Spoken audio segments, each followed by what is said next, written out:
All right, good morning, everyone. Sunday morning, and today, since it seems like polarizing figures are in our news, figure to go to the Fed, talking about probably one of the most polarizing figures in the league right now, and that is Barry Soskin. Of course, most of you know Soskin is the owner of, well, half the league. Um, Now, he's been kind of in the news on social media here in the last couple of days, and that's why I wanted to talk about him. Um, Again, very polarizing person.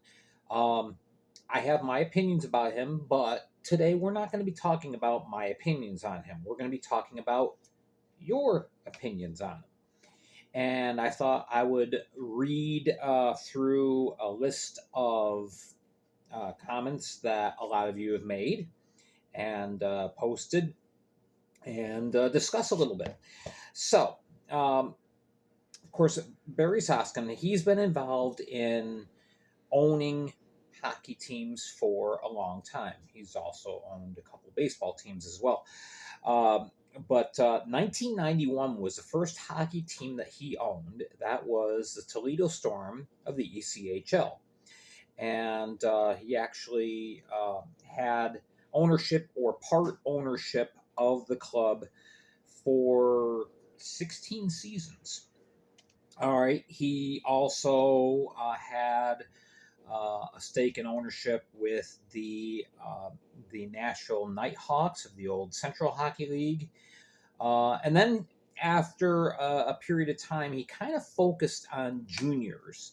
Really wanted to help build up the juniors program in the United States because you go back to the late 90s, early 2000s, there were junior leagues in the US, but in comparison to the programs that were available in Canada, the US was sorely lacking and sorely behind. And so he and some others kind of delved into that area. He got involved one year with the Waterloo Blackhawks of the USHL, and then also in the old CEHL, the Traverse City Enforcers. Um, and then it's interesting, he got involved in some juniors programs in which he crossed paths with some other people from Fed history. We mentioned yesterday Charlie Penn's Jr., also Sge Richards, who is, of course, vice commissioner of the Fed. Got involved with Hockey East, I'm sorry, the American East Hockey League, which turned into, I'm sorry, it didn't turn into. Um, he moved his teams out of the American East Hockey League, went to a new league called the United Junior Hockey League, which later became the Northern or Northeastern Junior Hockey League. All that went on from 2005 to 2010. And at that point, the NJHL folded. And so, for a period of time, other than, well, no, actually, his time with Toledo had ended too. So, from 2010 to 2013, apparently he was focused on baseball, but then he returned to hockey. Hockey's been his passion. Always has been. So in 2013, he looks at the FPHL. At this point, the Fed is struggling, and just in their fourth season, they're down to two teams because of situations going on with several of the others. So he gets actually three teams. I'm sorry. So he gets ownership of the Danville Dashers, who originally were started and founded by Joe Pace Jr. and Joe Pace Sr. All right, so he becomes a part of the ownership group for the Dashers the 2013 season, and he also brought hockey to Dayton, the Dayton Demons. All right. So that's kind of where he starts getting involved in the Fed. Now, at this point, the Fed is the only hockey league he's involved in. All right. For a few years, he's, just a couple teams there. Of course, at this stage of the game, the Fed at most is 6 teams. One season it was 7. In 2015, he becomes part owner of the Port Huron Prowlers in 2015. And then in 2017, he becomes part of the ownership group for the new Carolina Thunderbirds.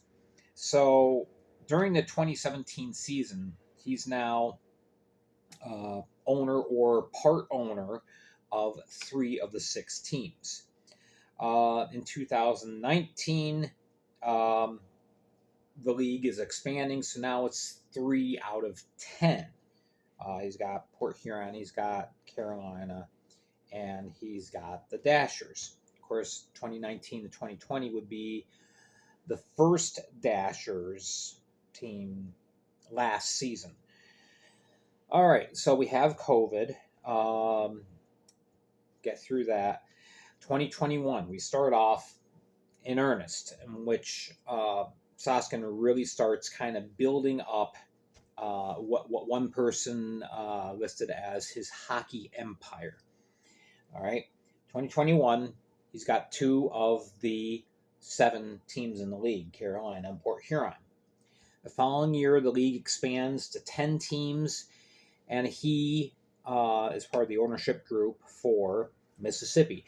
It's very important to note that he is not the sole owner of any team. Even right now, the new Dashers team, there is an ownership group. Okay, so when people say, Soskin owns all these teams, he's part owner. With the exception, I believe he is the only person that is in the ownership group for Carolina, but don't quote me on that. I'm not 100% certain of that. That is something I believe I heard, but I would have to check it out. Okay, he may not be the sole owner of Carolina either, so putting that out there for clarification. All right, so anyway, now we've got 3 out of 10 teams. In 2023, 2 new teams come in, the Blue Ridge Bobcats and the Baton Rouge Zydeco. Blue Ridge was really just out of the blue. He and an investment group heard of an opportunity, took a stab on it. Virgin market, there had never been hockey before in Wytheville. I mean, the arena at that point wasn't even fitted for hockey or capable of hosting a hockey team. And he took a gamble, and it seems to have paid off. All right, so these 2 teams come in. Now he's got 5 of 11.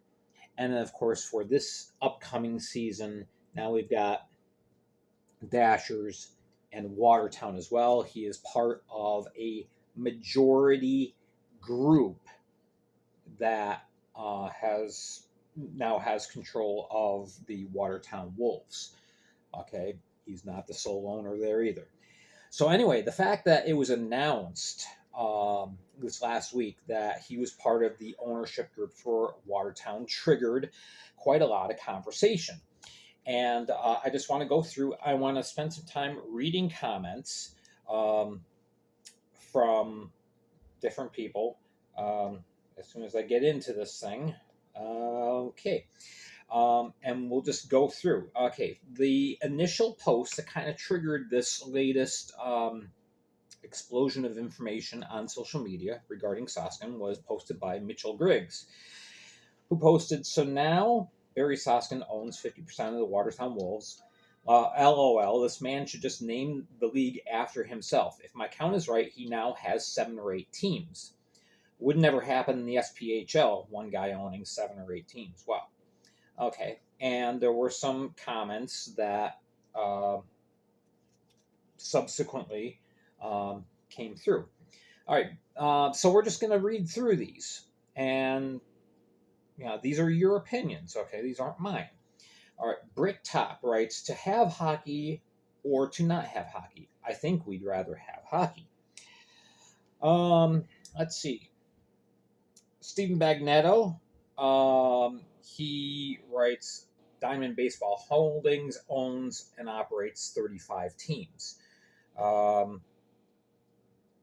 So,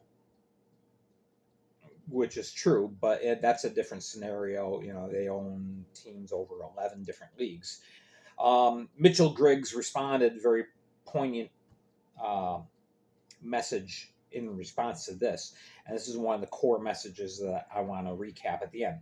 Man, think what would happen if Soskin got into financial trouble or went bankrupt or passed away. Where would this leave the FPHL? All right. What else? Megan Lindsay said BSHL, Barry Soskin Hockey League, has a nice ring to it. It is what it is, though. Just glad to have hockey. All right. Steve Kroschauer said, not sure how to feel on that. On one hand, you're right. But on the other hand, how many of those teams wouldn't exist without his money? And, of course, would the league be better or worse without those teams? Less teams would mean more talented players for each of the remaining teams, which should mean a better quality of play, but it would also mean a big part of the country, or for lack of a better term, LOL, wouldn't get to experience hockey at all. And less roster spots might mean that some of my favorite FPHL players, like Kaz, Rasmus Asp, and Toivo, and several others that I didn't get a chance to see last year, that I traveled from Delaware to Elmira and Watertown to see multiple times last year, wouldn't be playing. So how am I supposed to feel about this? All right. What else do we have? Okay. Melissa Honecker. I'm probably missing something, but I'm not sure why it matters. We have a large league, more teams to play, more teams to bring interest to hockey, more teams to bring interest to our league. The teams are still competing hard against one another despite having the same owner. I am sure there is a downside, or I wouldn't keep seeing it being mentioned. I just can't figure out what it is. Okay, let's see. What else we have? Wesley Travis. I figured him owning the teams is a positive, as without him, who knows if there would even be a league. Okay, scrolling down. Very important to note. Okay, comment by Scott Hockey Brand. Okay, if you don't know, Scott Brand is the president of the Motor City Rockers. All right, he said, all of Barry's teams are for sale. If anyone can do better, write a check. Otherwise, 6 or 7 markets are hockey-less. I don't think anyone, including Barry, likes it, but he is doing what he believes is best for Barry, for the league, and for business. Seems to have worked for Horn, Chin, and the guy who owns the CPL. And let's see, Jacqueline Walmack. She's down here somewhere. I hear a lot of people, you'll have to excuse the language, I hear a lot of people talking shit about this. Is it ideal? No. It would be great if we could get more people to invest in the league and teams. Everyone was super pissy when Tyler bought the team, meaning Watertown, and stuff changed. Now someone who has experience in the league and business is here, and still the shit talking. There's nothing stopping the flapping yaps from getting together an investment team and buying or starting a team. There is nothing stopping you from volunteering your time or offering to work for your current team to help affect the changes you want to see. There isn't shit to do in Watertown in the winter and not much to do in the summer. So at this point, I'm just grateful that someone is investing money and business acumen into keeping hockey here. All right. So that was from the original post. Now, in response came an article written by Kevin Baines that was posted on Substack. And he had a very open-minded approach to his article. He touched on a lot of important things. He asked, well, does he run his teams efficiently? Like he's got Baton Rouge, you can draw 4,000 fans there. He's got Port Huron, 1,200. He asked the question, can Port Huron financially survive drawing 1,200 fans? Well, it appears so because Port Huron's been around for 10 years. He talked about the comparison of housing, transportation, buses, amenities. He said, obviously, it's different from location to location. All right. He asked some very important questions. He asked, can Soskin earn a competitive advantage? Um, in other words, can he kind of stack the league in his favor?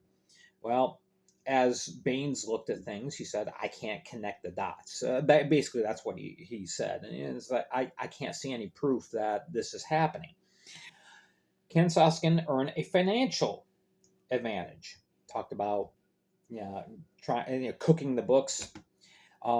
As I've mentioned, all the teams do it. Every single one, all 14 teams cook the books. Okay, there are behind the scenes financial things that happen. It's not just Soskin. So Baines correctly says, no, he's not gaining a financial advantage. Can he manipulate the schedule? Okay, the Board of Governors all give input on the schedule. Okay, when the schedule matrix comes out, it's presented as a draft to all the governors. They sign off on it. If all 14 agree, then the league says, okay, great, here's a schedule. All right. Can he manipulate rosters? Well, yeah, maybe here a little bit. Last year, he noted that there were 65 trades in the league. Soskin was involved in 42 of them. 14 of those trades were Soskin trading to Soskin. Of course, he's not making the decisions. Okay, we'll get to that in a minute.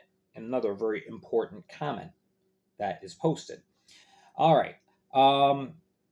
So anyway, he goes through all of this and he says, there's not any proof that Soskin is running the league, essentially. So anyway, I wanted to read a few comments in response to this. Okay, first from Danny Welch. And he said, Soskin is a good businessman, no doubt. That can be a scary thing as well. Soskin having too much power like this in the league, he's obviously trying to stay in the majority with Beaumont and Topeka next year. Now, I'm all for growing hockey, but there comes a point where it stops being just a team owner to being a monopoly on a small league. The reason I see owning almost half the teams in the league is a bad thing is because every decision made, Soskin can control every outcome. Do I know Soskin to be that kind of guy? No. But what I'm saying is that it can be a dangerous situation for the league. The fate of the FPHL is literally in Soskin's hands. I believe there should be a minimum ownership cap of at least 3 teams. I also think the league is expanding in the wrong direction with Topeka, which that's another conversation. There's no middle city teams where we can make a better schedule where we're not playing the same team 16 times a year. I get this is a bus league and the buses aren't exactly travel friendly, but putting teams in the middle states, Tennessee, Kentucky, Indiana, Ohio, or possibly Illinois, will make creating a schedule look so much better. All right. Linda Johnson writes, those that can do. Those that can't criticize those that do. I say, thank you, Barry. He can own every team in the league as long as he doesn't favor one over the other. That's my 2 cents. In response, Lee Marion writes, there's a law against having a monopoly. There's also the quote, absolute power corrupts absolutely. All right. Last 3 comments I want to read are from people who are were inside the league. John Krapinski, who was a coach with the Danbury Whalers, wrote, I have coached against Barry's teams and I haven't seen any issues. When you own that many teams, it would be easy to stack one team at the end of the year with all the best players in the league. Barry has never done anything like that and has always been respectable. If not for men like Barry, we might not have a place to coach or play. All right.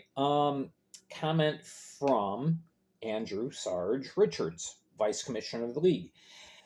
Barry and Don have kept the league alive and well since its inception, allowing for others to join and prosper. Does everyone always agree with them? Surely not, but without them, there is no Fed. And I feel like this is a very poignant comment. Jimmy Milliken, who is the president and GM of the Blue Ridge Bobcats, okay, he said, I work for Barry now, and I have worked for him in the past. I also worked for Don Kiernan and Andreas Johansson as well. I can tell you right now, in full honesty, he has not ever tried to manipulate my teams. He let his GMs and coaches recruit their teams and only wants to know when you make a trade. He has never called me and said, I want to give your players to my other team. When it comes to votes, meaning the league meetings, board of governors, yes, he has a lot of votes, but he owns a team, so he gets the votes. But I will say this, he tells his GMs to send in their thoughts on their team of each of his teams so he can come up with the best solution for those teams. So I'll say it 24/7, Barry is an asset to this league, and this league is very lucky to have him. All right, so in conclusion, I just wanted to express a couple thoughts, not necessarily my opinions, just questions and thoughts. Okay, first of all, I think it's very important what Milliken said, is that Soskin is not making all the hockey-related decisions. He leaves that to the people who are operating the team. For example, Mississippi, Joe Pace, he's making the roster decisions and hiring decisions within the organization. Jimmy Milliken doing the same thing with Blue Ridge Bobcats. Okay, Soskin is not calling these guys and saying, "This is what I want you to do." So he's giving them free rein. So that and I can verify that with several people. So that's important to know. All right, so I wanted to throw that out there. I will echo the concern that was initially expressed by Mitchell Griggs. What happens if something does happen to Barry? God forbid. What of the Fed? Is it wise for one man to own such a large percentage of the teams in the league and something happens? Okay, Soskin, 65 years old. He's not a young man. Don Kiernan, same thing, 71 years old, not a young man. Okay, what happens if, I mean, you go to bed one night, pass away in your sleep? Okay, it happens. Happens to us all. So what happens if that happens with Barry? If he goes to bed tonight and that's it, what happens then? That's something that I'm concerned about. So the question in the end is owning 50% of all the teams a benefit or a detriment to the FPHL? That's an answer we don't have right now. So anyway, I just wanted to throw that out, just talking about Barry and his influence on the league, and again, share your thoughts on this. So comment down below. Let me know what your thought is on Mr. Soskin. And no wrong answers. Just keep it civil, keep it polite. That's all I ask. Anyway, let me know. Also, thank you so much for all of you who have been tuning in and watching. I really appreciate all your support. Make sure to tell a friend that, here I am. And continue to follow me throughout the summer as the off season continues and as stuff continues to happen behind the scenes. All right, follow me here. Hit like, hit subscribe, all that good stuff. Both here and on Facebook as well. Thanks so much again for watching, and we will see you Tuesday on Facebook Live.